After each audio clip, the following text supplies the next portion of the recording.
তো হ্যালো সবাইকে জানাই শুভ নববর্ষ। তো সেদিন ছিল পয়লা বৈশাখের দিন। পয়লা বৈশাখের দিন সকালবেলা যে হারে রোদ দিয়েছিল পুরো বেরোলে নিগ্রো হয়ে ঘরে ফিরতে হতো, ওর জন্য আর বেরোইনি। তার মধ্যে মন মেজাজ এত খারাপ ছিল, ওর জন্য ইচ্ছাও হয়নি বেরোতে।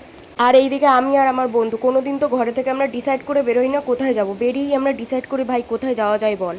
আর এক কথায় গাইজ আজকে রাস্তায় জম্মের ভিড় ছিল, মনে হচ্ছে সারা দুনিয়ার লোক আজকে হালকাতা করতে বেরিয়ে পড়েছে মিষ্টির প্যাকেট নেওয়ার জন্য। এক বছরে আমি যে ক্যাফে ঘুরেছি সেরকম ক্যাফে মনে হয় কেউ ঘুরিনি। প্রথম তো একটা ক্যাফেতে গেছিলাম, ওখানে ভীষণ নেটওয়ার্কের প্রবলেম হচ্ছিল, ওর জন্য ওখান থেকে বেরিয়ে এসেছি।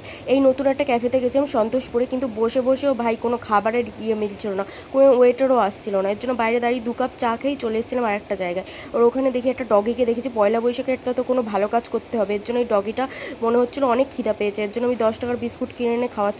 একে খাওয়াতে দেখে দেখি দুটো আরও কুকুর চলে এসছে খাওয়ার জন্য। সিঙ্গারা আমার একদমই পছন্দ না, সিঙ্গারা খেলে না ভীষণ গ্যাস হয়। কিন্তু এটা হোমমেড ছিল, ঘরে বানানো হচ্ছিল বলে টেস্ট করে দেখছিলাম, ভালোই ছিল। তারপর ওখান দিয়ে আসার পথে দেখি মেলা হচ্ছিল, ওর জন্য ভাবলাম চলো ভাই চড়ক মেলায় ঘোরা যাক। আমার বন্ধু যা বল ছুটছিল, আমি তো ভেবেই নিয়েছি একটা ঝুড়ি বা একটা এলইডি টিভি আমাকে গিফট করবে। গাইস সান্ত্বনা পুরস্কার হিসেবে একটা পেনই পেয়েছি।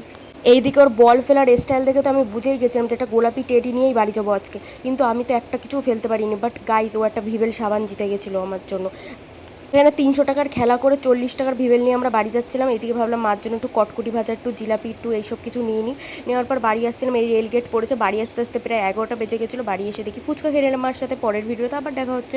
Tata, love you all.